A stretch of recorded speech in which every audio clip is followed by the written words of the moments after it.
This evening, Books and Books is very happy to welcome Mr. Jeff Alworth, presenting his new book, The Beer Bible.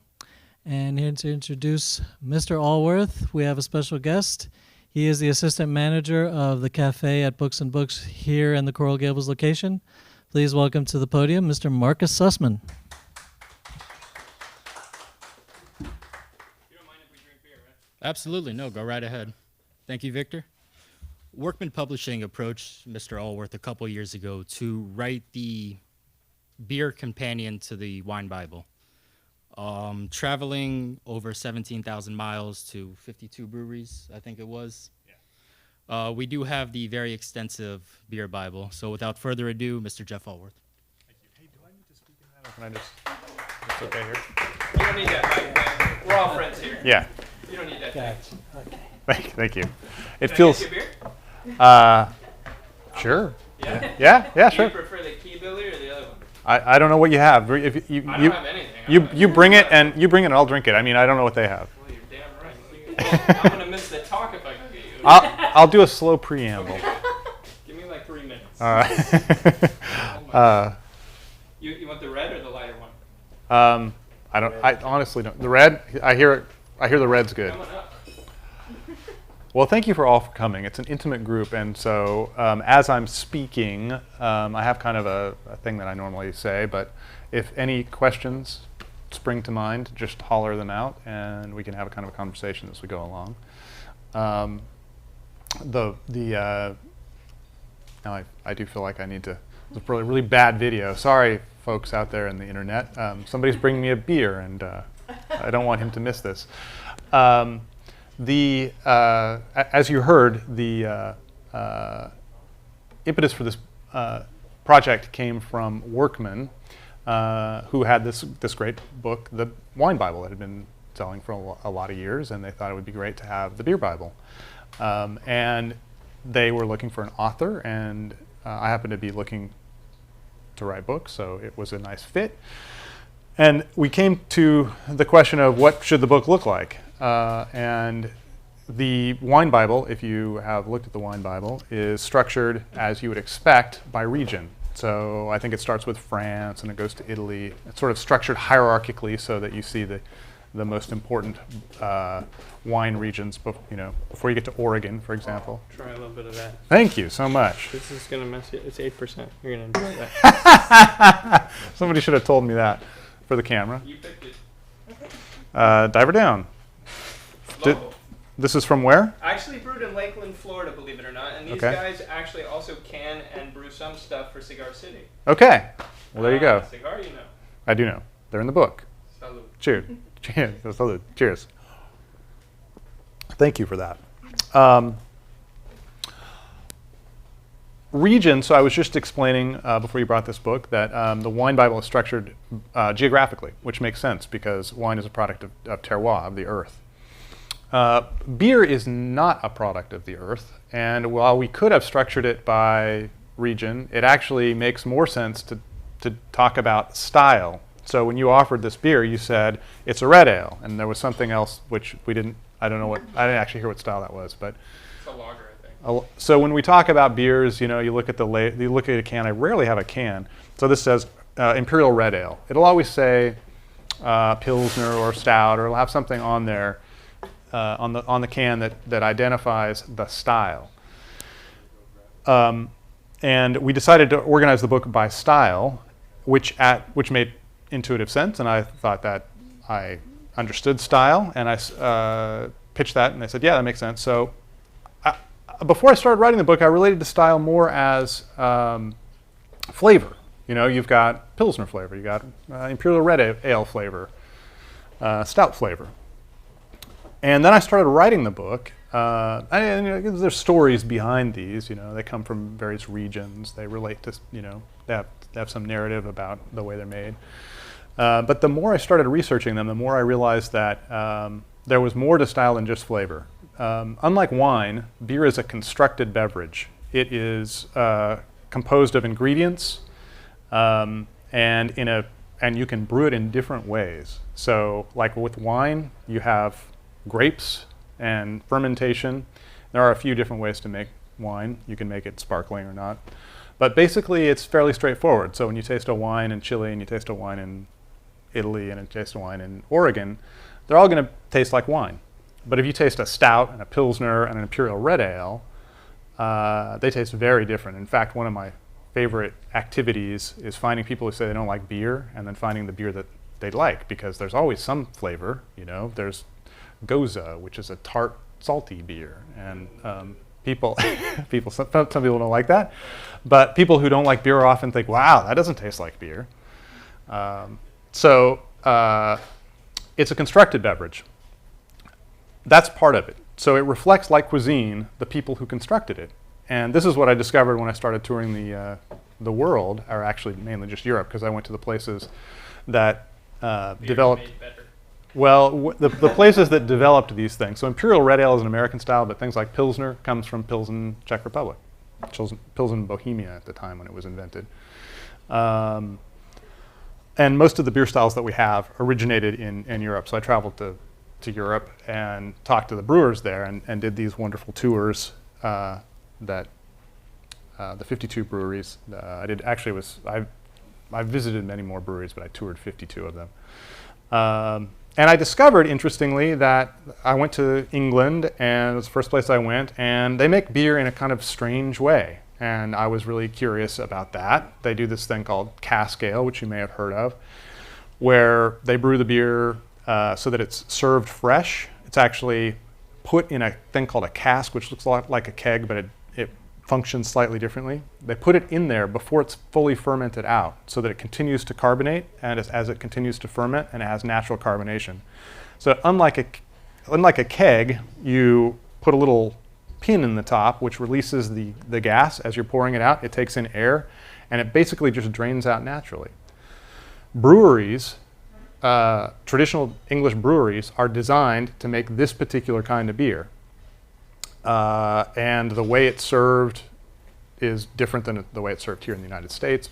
Still, half the beer in England is served on draft in pubs. It used to be much higher than that. So that was interesting. I was curious. It was like I was touring these 19th century English breweries that had these really crude systems that were basically state of the art for the 19th century, which is still how they make beer. And so I thought I was curious. And then I went to the next country, which was Belgium. And the Belgians also make beer weirdly. And I thought, this is very weird. Did you go to West Vleteren? West Vleteren.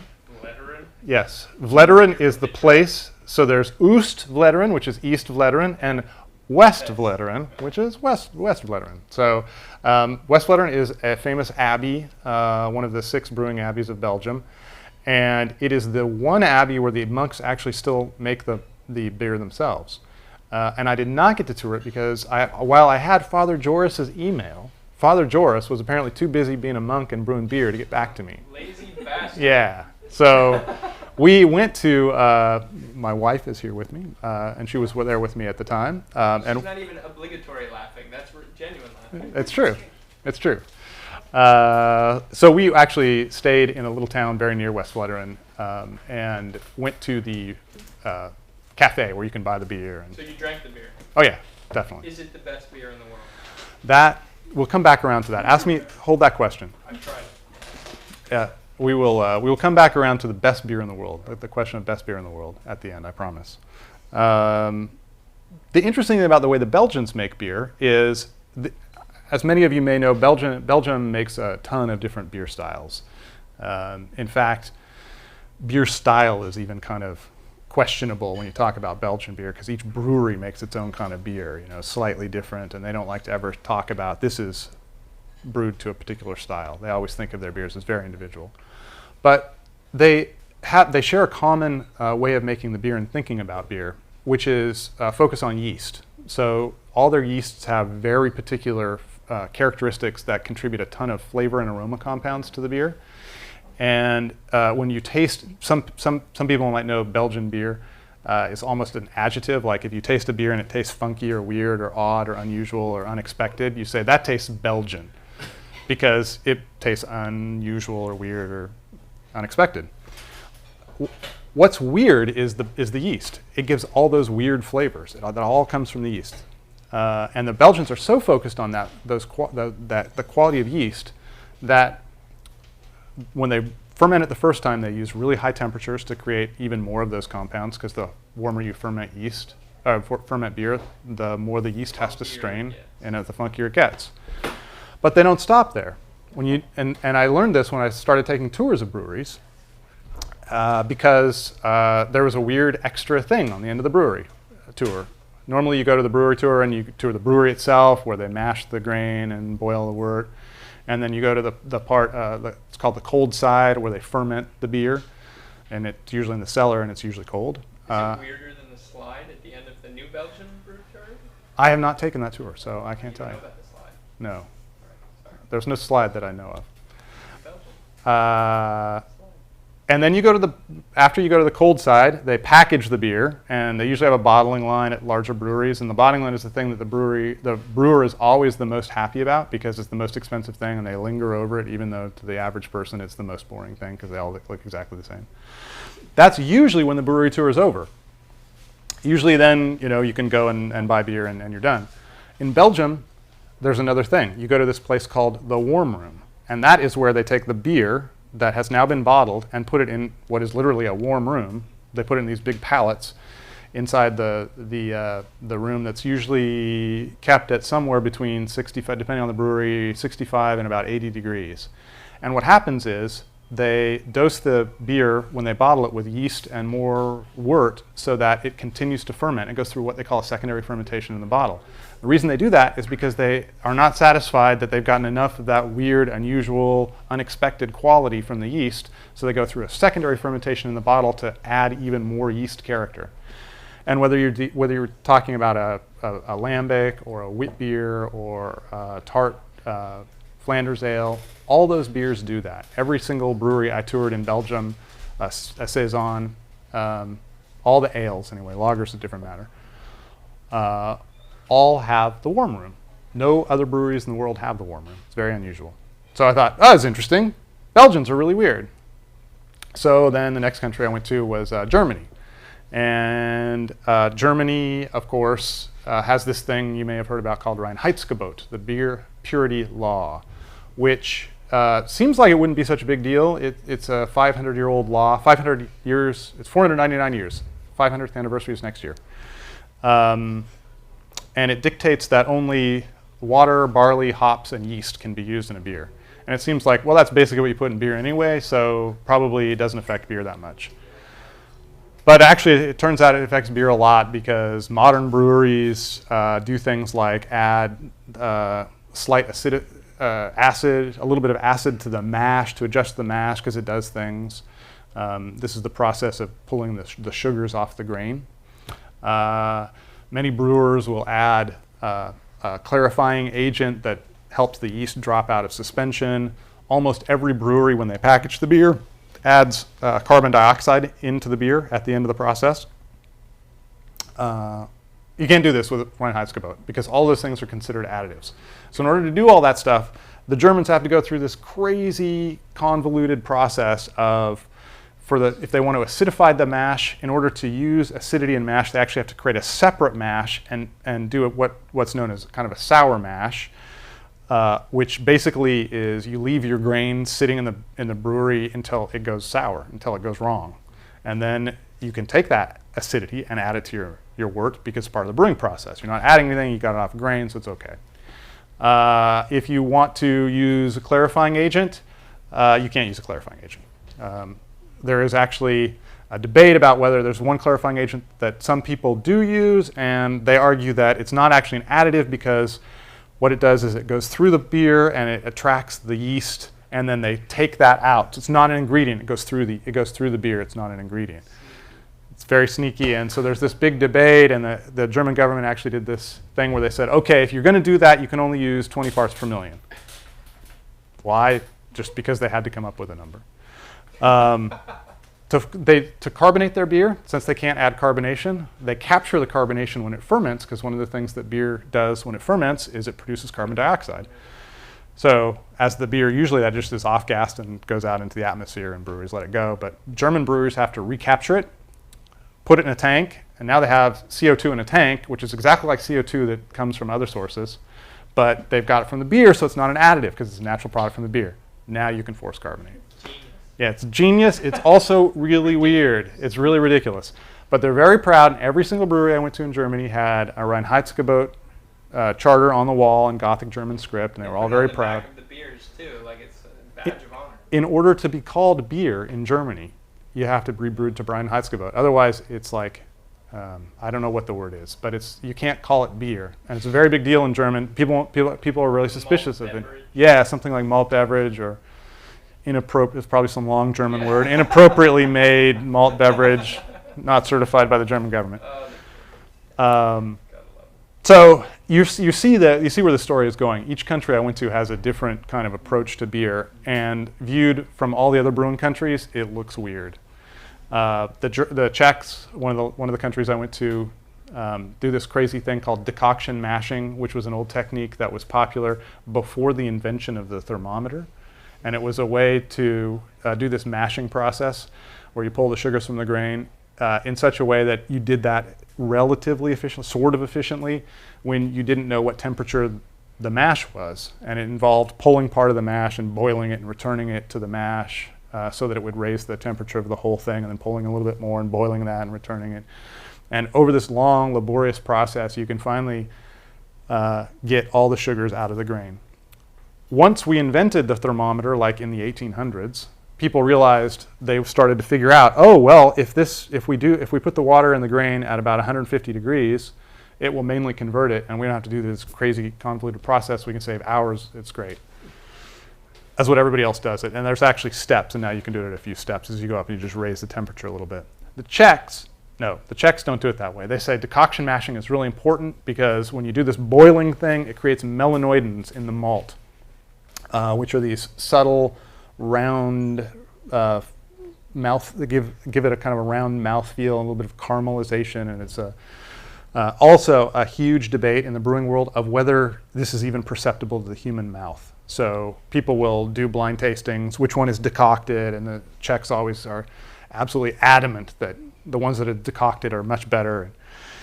They continue to do it. Are you talking about IBUs? Because I have questions for you on that one as well. Yes, I am. I'm very soon. Actually, the next weird country we're coming to is all about IBUs. So we'll get to IBUs momentarily. And just the Czech thing, just to finish that, in order to be called Czech Pilsner or Czech beer, České pivo in the Czech Republic, you have to do this decoction thing. So again, it's by law, you have to do this weird thing that no one else does. The point, and sometimes I mention the last weird country and sometimes I don't. I guess maybe I will, just so we bring IBUs in there. But I'll give you the punchline, and then I'll mention the last weird country, because it's actually one of the most interesting parts of my discoveries in writing this book. Anyway, the point is, style is not flavor. Style is this weird stuff. It is the traditions that come from a cultural orientation, a cultural philosophy about beer. It includes things like the way beer is consumed. So we go back to England. A big part of the reason the English make this cask ale is because all the English people who drink it are sitting in pubs drinking this beer while it's on cask. They make it low alcohol because people don't sit down in England to have 1 or 2 beers. They don't drink 8% beer, they drink 4% beer. That way they can drink twice as much and sit in the bar twice as long. And in fact, they don't drink 2 beers, they drink like 6 or 7 beers. I mean, English know how to drink. The Czechs, same way. They know how to drink. So a big part of the styles that are mentioned in the book come from the way people consume beer. It's not just the way people make the beer. It's not just the flavors in the beer. It's how they drink the beer. There's also some fascinating, as I learned when I was doing the histories, looking into the history section, fascinating factors like war and famine had a huge effect on the way beer was drunk, because it actually turns out that the English used to drink strong beer. But then the 2 world wars, there was rationing in England, and they had to keep brewing very low alcohol beer because they couldn't afford, they were growing food so they wouldn't starve to death. And people developed a flavor for low alcohol beers. Same thing happened in Japan with sake during World War II. Okay, there you They were go. rationing rice, and they started adding grain alcohol to sake, which Yeah. is why they started warming sake to mask the crappy flavor of the grain alcohol, like what Willie's and Fat Tuesday do. Well, this is a fascinating thing. So the English, of course, they started making low alcohol beer, and they learned how to make really good low alcohol beer. So the beer that you get in England, part of the reason why it's so good on cask ale is because when it's low alcohol, if you have a low alcohol beer on forced carbonation in a can, it will tend, especially if it's really cold, it will tend to inhibit the flavors. But you put them on a cask where it's lower carbonation levels, a little bit warmer, those flavors open up. So in a 4% beer, you get all this flavor. So it makes sense. These things go together. And you can go through that. And this book, the reason I wrote the book and the thing that I discovered in writing the book is that these styles are very different from the regional wines that you would read about in the wine Bible. They are a product, they're like cuisine, they are a product of the culture that produced them. And each style has a story which includes things like the way the brewers made it, the way the people drink it, very often the ingredients that are available to the cultures from where the beer was made, and things like war, famine, tax law is a big deal. And you just get into entirely unexplainable preferences. In Germany, there's a town called Cologne, and they drink one style of beer, Kolsch.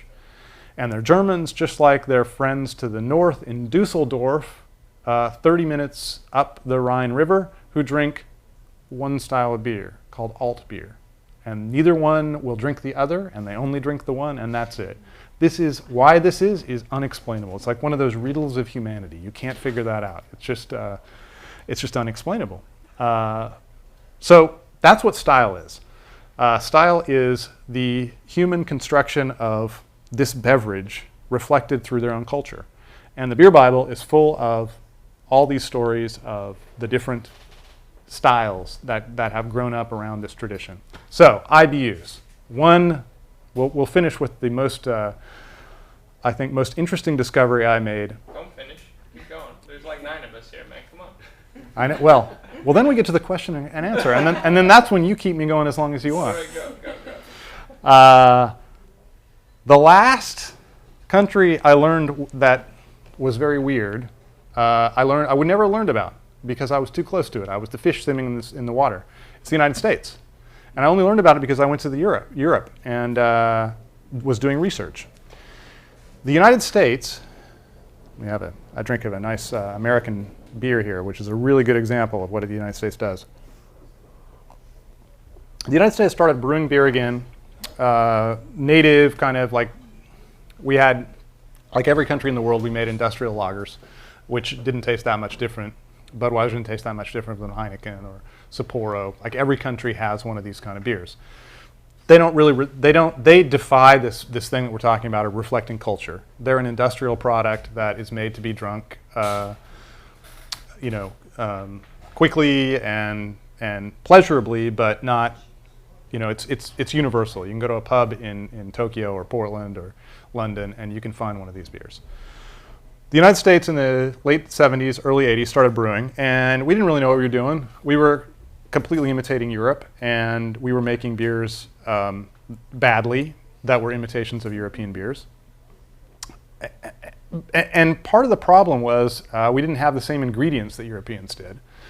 So we were making bad imitations, mainly of English beers. That was kind of the big inspiration. There were some lagers and German inspiration, but mostly it was cheaper and easier to make ales, and so we looked to England, and we were making things like amber ales and pale ales and porters and stouts. And one of the things that we didn't do very well, one thing we couldn't imitate very well was we had these weird American hops, which were growing in the Pacific Northwest where I'm from. And they tasted very different than European hops. And they had actually originally been bred by researchers at Oregon State University at the USDA Hop Research Council to imitate European hops. And they were like, Coors they funded all this research to make these kind of hops that they could use in Coors, because they were tired of importing Hallertauer hops that were really expensive from Germany. And our hops were too intense and tasted weird and didn't work well in Coors, so we couldn't use American hops. So the researchers made a couple of varieties, Willamettes, which you may have heard of, and Cascades, which if you're a beer fan, you almost certainly have heard of. It's the most famous American hop. And gave it to Coors, and Coors put it in their beer, and it was totally wrong. It was way too intense. It had all this citrusy quality that no European hop had. It didn't have the... Deliciousness? Well, at the time, nobody thought it was delicious, and they almost ripped all the hops out of the fields because they didn't have any, they didn't know what they was like, we can't use these things. This has too much flavor. It has too much flavor. It totally had too much flavor, and the Coors couldn't use it. So, but the home brewers were sort of interested in it. There was this guy named Ken Grossman, and he's like, these taste pretty good. So he started his brewery, Sierra Nevada, and he put a lot of Cascade hops in his beer. And at Anchor, they had a beer called Liberty Ale, and they put some Cascade hops. San Francisco? Yes, but this was Liberty Ale, so it was a different product from Anchor. Fritz Maytag brewed that in 1976, put American hops in it. And Americans were thinking, there were a few Americans, so fast forward to the 80s, were making English ales badly. There's a few Americans who were thinking, and Ken Grossman, I think, is the key figure here, we should not be trying to imitate the English. We should kind of figure out how to do this ourselves. We should make an American-style beer. And what grew, so it took a long time. What grew was this fascination with hops. And it came very much out of that that terroir that we had here in the United States, which is not, this was not the 24-hour lecture, so you can thank me for that. So I didn't get into Saaz hops and to the Czech Republic and how important they are to the Pilsners and all that. I got nothing to do tonight. Don't tempt me. Okay. But the story of style does get into ingredients, and it does get into subtle, even more subtle elements. And one of those elements is certainly malt and hops. And the United States had these hops, which in Europe were derided as really low-grade, terrible hops that they produced. They called them catty, C-A-T-T-Y, which was shorthand for the aroma and flavor of cat piss. That's what they were referring to. They thought it was that bad, it was that intense, and it was that unfamiliar. In the mid-1990s, American brewers finally started saying, we should, instead of trying to make bad imitations of English beers, we should really try to really pop these hops. And so they started making IPAs. If you look back if you go back to 1990 and look at what breweries were making, almost no IPAs made in the United States. It was really hard to believe now. About the mid-90s, they started making IPAs. And they made the IPAs the way humans have always made beers. They put a lot of hops in at the start of the boil, because hops have always been about Right on time. purifying the wort. You want to create a flavor, or you want to create a beer that is stable. This goes back to the Hanseatic League cities that first invented the use of hops in beer. They realized that if you put hops in beer, it would be stable much longer. So no matter how hoppy the beer is, whether the hop was really flavorful or not, you always put a lot of hops in right at the beginning of the boil. The reason you do this is makes it microbiologically more stable. So Americans did that. We were making IPAs, and we put a lot of hops in right at the start of the boil. And what that does is it extracts bitterness. And we had these really strong hops that had been bred very strong in the United States, and they were face-meltingly bitter. They were unpleasant. I like that adjective. That's hyphenated. Yes. Meltingly. That's exactly right. You have to be of a certain age to remember these beers, but they were not that great. But there was a small minority of American drinkers who were like, these are the most amazing beers ever. And they got really excited about them, and they became this kind of niche market. And brewers started, so from about the mid-90s until about 2000, brewers started making more and more of these, and they realized if we put more hops later in the process, we'll get different qualities out of the hops. We'll get the flavors and the aromas. So now when you taste an American beer like this Imperial Red that I have, this one has a lot of malt, so it's actually It's very hoppy, but it's got a lot of balance in the malts. But you get stuff like mango and grapefruit and passion fruit. Maybe you get some cedar. They have hops now with lemons, and they're always trying to invent new hops with new flavors. And these flavors are actually not the same as bitterness. So when you taste a modern American IPA, it's not actually so bitter. And I've encountered people who said, I don't like bitter beer, I really like IPA. They're retarded. They're not retarded. I don't know. They're new to beer, and what they've discovered is hoppy beers can be extremely vivid with their flavor and not taste bitter because the hops have all been added later in the process. And there's from my home state, there's a brewery called Deschutes that makes this beer called Fresh Squeezed IPA. Deschutes. Oh, Deschutes. And it's become a really, really popular IPA, and it has almost no bitterness. It's almost all flavor and aroma hops. I will say that I tried at Avery Brewery. I met the head of the brewery, the brewmaster manager, and he gave me a fresh bottled Maharaja. Yeah. And I hate IPAs. Can't handle any IBUs over about 35 or 40, and I start to make my, what kind of face is it? What is it? Your bitter beer face? No. What was the Face melting face melting. Oh, yes. It just doesn't work. Right. But I tried that Maharaja, and I have to tell you, I've had Maharaja in Florida that's been, shipped across the state and bottled and whatever. Sure. I tried that fresh bottled like within a week, and it was delicious. The reason is because the flavor and aroma compounds are extremely delicate, and they're very volatile, and they don't last very long at all. They're made of essential oils. And if you put a hop in at the beginning of a boil and you boil it for an hour, all those essential oils are gone. If you put it in at the end of the boil, like after the beer has stopped boiling, and infuse it like a tea, you extract a lot more. If you put the hops in the cool side, when the beer is done fermenting and it's just sitting in the tank, you extract even more of them. You have no heat at all, so it only extracts the oil.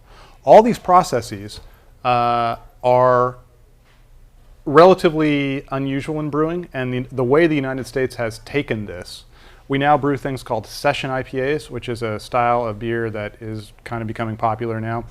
It's like 4.5%, and it's impossible. It would have been impossible to make a session IPA before we developed this whole technique of late addition hops. And in fact, there's a brewery in Boston called Harpoon, and they make a session IPA called Take 5, which doesn't use any hops at all at the beginning of the boil. They put all their hops in later in the boil. This would never have occurred to a brewer in the history of the world before like the year 2005. It just never would have occurred. It's unprecedented in the history of brewing. So the way that we're using hops, the kind of flavors that we're getting out of hops, the way that our beer styles focus so much on these flavor and aromas that come out of hops, all of that stuff, no breweries in the world have ever done that. That's completely unprecedented. And in fact, when you go around the world, you find breweries in London and in Berlin and in Prague making what they call American style IPAs. And they're imitating us just the same way that the Germans started imitating the Czechs when they made Pilsner, and the way that the Irish imitated the English when they introduced porter, which became stout in Ireland. It's an old story, but the United States has never been a part of it. In fact, the last time you can really think about a national brewing tradition emerge, where we have these weird, what everybody else would say, weird brewing tradition, was probably the Czech Republic in 1842. So it's been that long until somebody has done this new stuff that we're doing now, which will create a whole new generation of brewing and interest in beer. And it's really changing the United States.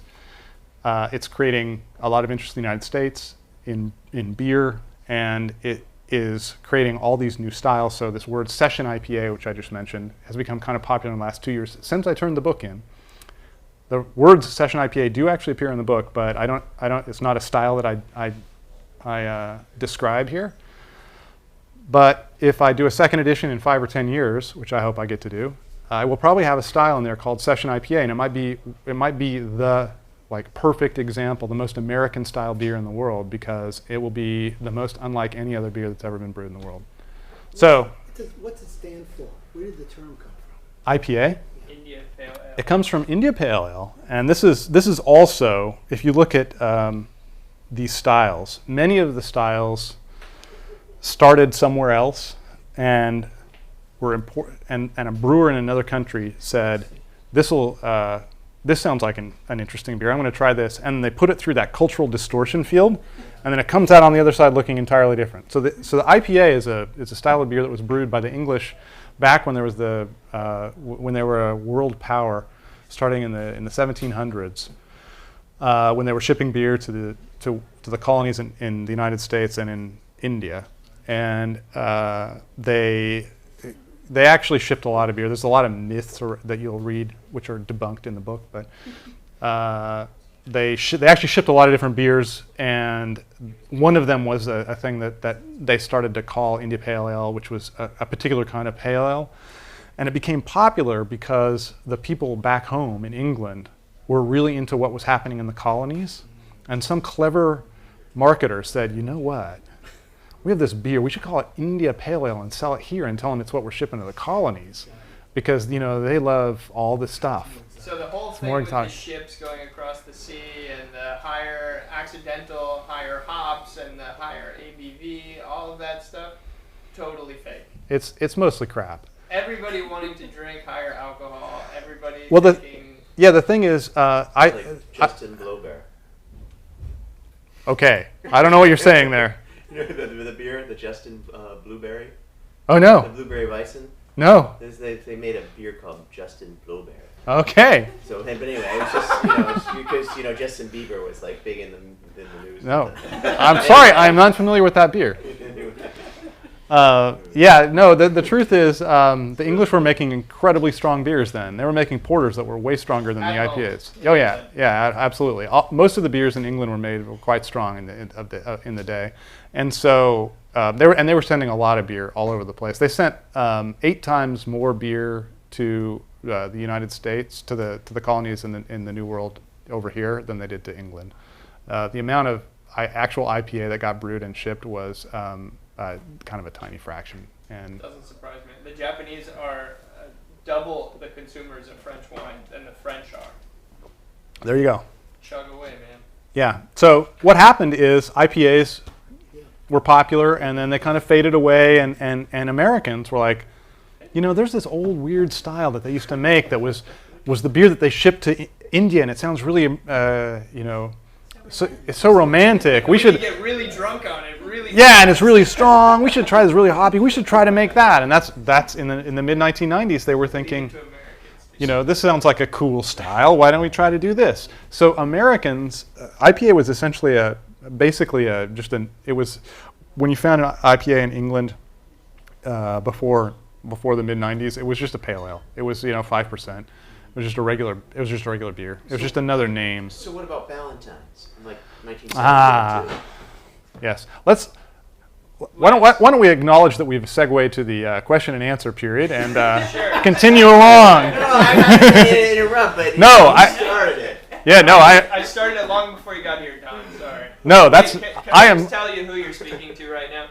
This is Don Lindsay. Don came in second place at the World Beer Sommelier Championship last year in Munich, Germany. No, in 2013. 2013. Okay, whatever. Get your facts straight, man. The guy knows beer. That's all I'm saying. I like beer. I'm interested in beer. Yes, Ballantine. Well, Ballantine is a special case. So in North America, there were actually a few IPAs that continued to be brewed, which Ballantine's was founded by a Scot, and he started brewing Burton beer, which is also this weird old long defunct style from England, which was still brewed at Ballantine, and he brewed an IPA, and he brewed a nice English pale ale, and these beers survived almost until like the 70s. Right there. Yeah.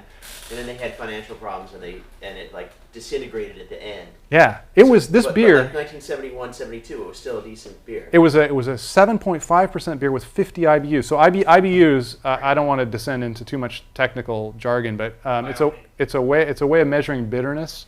And an average a Budweiser has about 8 IBUs, and a beer like Sierra Nevada Pale Ale has about 35 IBUs, which by historical standards, Sierra Nevada Pale Ale is kind of a hoppy beer. So 35 IBUs is pretty hoppy. 50 IBUs for a commercial beer being brewed in the United States in 1971, it was just crazy. It was nothing like that. I mean, the old Belgians would, you're looking at 20, 25, 30 tops. The Belgians are not into hops. No, They're the quads and you still would get 15 to 20 IBUs even in a good oh, quad. sure. Yeah, the threshold of flavor is somewhere around 10 IBUs. So if you have less than that, you can't even taste the hops. Threshold of flavor. Yeah. So basically, this gets back to this question about sessions. IBUs are not necessarily high in an IPA, and because I don't generally want IPAs because they're bitter, Right. Just like you said. But you're saying that session ones it's added later, so I would assume the IBUs is very low in those. That's right. It's what we're learning now, and because nobody's ever brewed in the way the United States is now brewing, there's all these technical manuals that brewers consult. Many of them are written in German, and they all talk about hop utilization. And hop utilization is this way of what happens, how many IBUs can be extracted from a certain amount of hops in the process of boiling the beer. But they all focus on the process of adding the hops at the very start of the boil. So what we're finding in American beers now is in hoppy American beers, there are 3 characteristics that really leap out. There's the bitterness, the aroma, and the flavors. When you hold an American IPA, you can hold it like right here, and it just, you're getting slammed with mango and grapefruit and all this cedar, all this stuff. That's the aroma. And then when you taste it, you might also get it's almost like fruit juice. It's so vivid and intense. And then there's also the bitterness. We don't actually have a good way of distinguishing between these 3 things, so we say a beer is hoppy, but if it's got a ton of flavor and not so much bitterness, we may say it's a really hoppy beer, but it doesn't have very many IBUs. So it is true that many, like this Deschutes fresh squeezed IPA, does not have a ton of IBUs, and it's becoming a worse and worse proxy for what we think of as hoppiness. What's not a ton? I don't know. Well, especially because this is going to go out permanently on the internet. I don't want to speculate on how many. I'm not going to publish it. I don't know. We'll all go Google that later. But it's comparatively. There was a period of time when a standard IPA in the United States would have something like 60 to 70 IBUs, and it's really coming down. So it's coming down into the 40 to 50, but they are no less intense. They are still brimming with all these flavors and aromas, and we still think of them as very hoppy. But that kind of naive thing that you bring when you don't know very much about beer and you only know what it tastes like those people that I hear that say, I don't want bitterness, I like IPAs. It doesn't actually taste bitter. So if we could all forget everything we knew and taste a thing like Take 5 IPA, I think we would find it to have almost no bitterness. It's a very different quality. So, in terms of BU to GU, if you're talking about the amount of bitterness units, the gravity units, which reflects how much alcohol there is in it, right? Here I am trying to keep things off the technical level. And you're giving the BU to GU ratio, man. Come on. But no, I don't mean it. But what I'm saying is, if you have a beer which is 7.2% alcohol, and then you have one that's 6.2% alcohol, the bitterness units will seem considerably less. That's right. In the 6.2, but it could actually be a more bitter beer. That's right. Well, is there a question there? You're correct. Yeah, no, but I'm yeah. Yeah, no, it's. So the idea is it's tough because you have to balance the alcohol content and so the relative amount of The beer that I'm drinking here has so much malt, and this gets to your thing about Belgian beer. So this has a lot of malt, which has, when you brew a beer, you create a malt tea. You put malted barley in a big vessel. You put hot water in there, and you make a malt tea, and you pull off stuff called a thing called wort, which is sugar. It's like sugar water, but the sugar in it is maltose and other malt-derived sugars. Those sugars are not entirely digestible by yeast. When you put wine or apple juice, or grape juice or apple juice, when you put yeast in those, they will ferment everything out because it's fructose, and they can eat it all. In beer, they can't eat it all, so it leaves sugar behind, malt sugar behind. Malt sugar is sweet. It's also got a mouthfeel and kind of a unctuousness. When you add hops, you get a balance between the malt sweetness and the hops. So the more malt sweetness you have, and alcohol is a proxy for malt sweetness. It's not a perfect proxy because you can have a really thick, like this beer. If this were what there's a thing called an imperial IPA, and those are usually made with sugar. And the reason they're made with sugar is because it thins out the body, which exposes the flavor continuum to bitterness, and so it doesn't, the balance.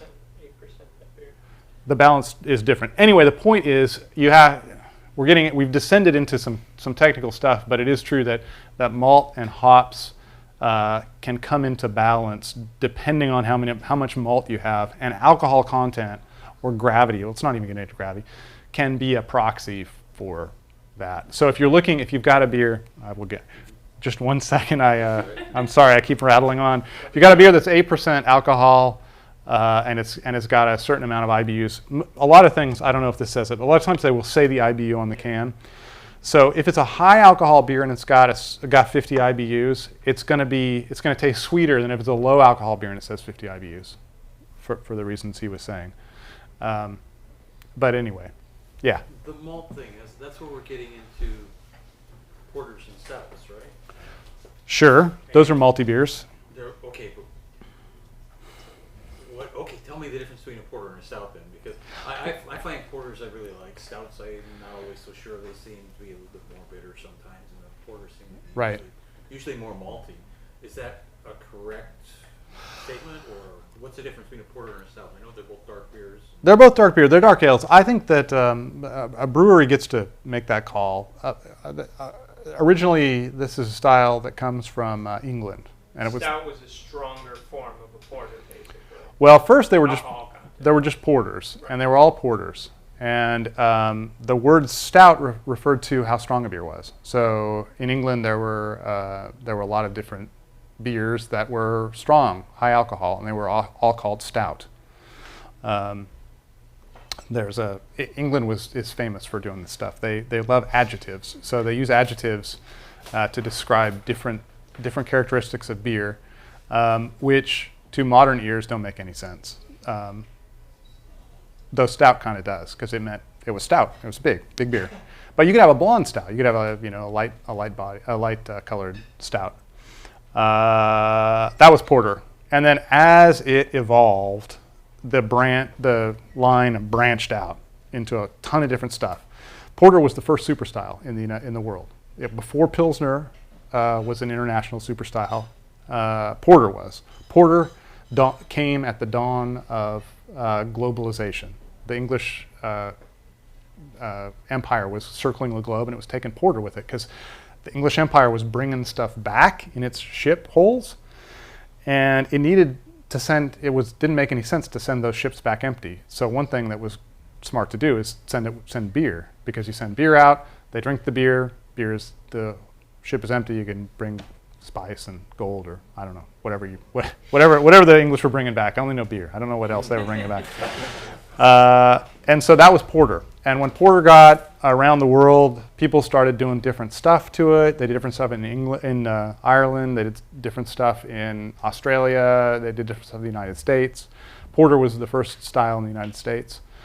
And one of those things was, sometimes they called it stout porter. because it was a strong style, and so they called it stout porter. And then over time, this is all, by the way, plug for the book, detailed in one of my favorite chapters in the book on porters and stouts. And in the book, it's the chapter on porters and stouts. I don't break them out because the two styles are too entwined. What eventually happens is, in England, stouts branch off, they become their own thing, and then they start getting weaker and weaker and weaker. They go through this World War thing, and gravities drop, and Damn rationing. rationing happens, and they can start because of there's a tax law in 1880 that allows English to start using sugar. They could never use sugar before, so now they can use sugar. So they're adding sugar to the beer, and unexpectedly, that also contributes to gravities dropping because it makes a crisper beer, and that works really well with low alcohol beers. So stouts become weaker and weaker and weaker. There's a style called sweet stout, and it was pitched to women particularly. There were things called nursing stouts.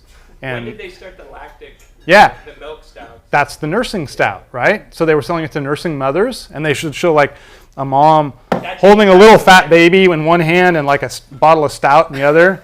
Lactate. Yeah, lactate. When did that originate? The lactic stout? This is like end of the 19th century that we start seeing this weird I stuff. thought they didn't come along till halfway through the 20th. No, they started doing it then, and then because it became associated with health because of the women, Stop drinking left hand. there were doctors who came along and said stout is really healthful, and it should be given to invalids because it will help them recuperate. So there was invalid stout, and there was even, and this is the weirdest thing ever, a stout called, because now it had this strong association, and they were doing advertisements, and breweries were selling their beer based on the recommendation of the doctors. They started to try to make it really nutritious, and at one point a brewery called Mercer's made a thing called meat stout because they were trying to get as much stuff in it as possible. And when you read, I've seen the label. It might even be reproduced in the book, but it talks about the amount of solids in the beer. Anyway, the point is, a brewery can call their beer a stout, a porter, anything they want, and it's kind of impossible to know. There's a style called an Irish stout, like they make in Dublin, like Guinness, which is a pretty particular style of beer, and it's going to be made the same most of the time. Beyond that, all bets are off. And if you buy a bottle of beer and it says stout or porter on it, you kind of have to taste it before you know what it's going to taste like. I mean, I tend to like things that say porter on them, but maybe if they're indistinguishable, I'm just making that on. You gotta try more. You gotta drink more beer. Yeah. Yeah, there you go. Got time for one more question? Okay. Sorry, we got into invalid stouts. Do you know of anyone who makes a beer refrigerator analogous to the great big full-size wine refrigerators that have a nice appropriate temperature range on them? But instead of the wine refrigerators, where of course wine bottles want to be kept horizontal, beer for the most part wants to be kept vertical. No, I don't know. That's an interesting question. I know that there are companies that make refrigerators designed to hold kegs and also dispensing systems, but I don't know about that. No, I'm sorry. There are if I let you guys ask questions long enough, you'd start finding holes in my knowledge, and you're the first one to puncture my knowledge base, and It may not exist. it may not exist too. In which case, maybe I'm all right, but otherwise, no, I don't know the answer to that The question. follow-up would be why not? Because there's so many craft beer drinkers now. All these wine refrigerators. Why isn't somebody catering to the craft beer market? It is true, and I personally have a number of friends who have what they call a beer fridge, which is usually housed in the basement. I live in Portland, Oregon. We all have basements. I don't know if Miami, if you have basements here, but It's in my room. It's right by my bed. yeah. So They would they're usually a little bit older, and they've been repurposed, and they fix the shelves themselves.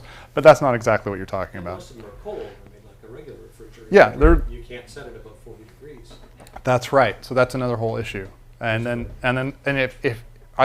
if these people, if like they're like my friends, and this applies to all my friends, if they have a beer fridge in the cellar in the basement, they also have beer outside the beer fridge, cellaring at cellar temperature, because that's a whole other thing which we won't go into because we're running out of time, but you can do that with beer, but not every beer. There's only certain beers that it's good for. Again, let me urge you to buy the Beer Bible, in which that information is contained. So. Thank you.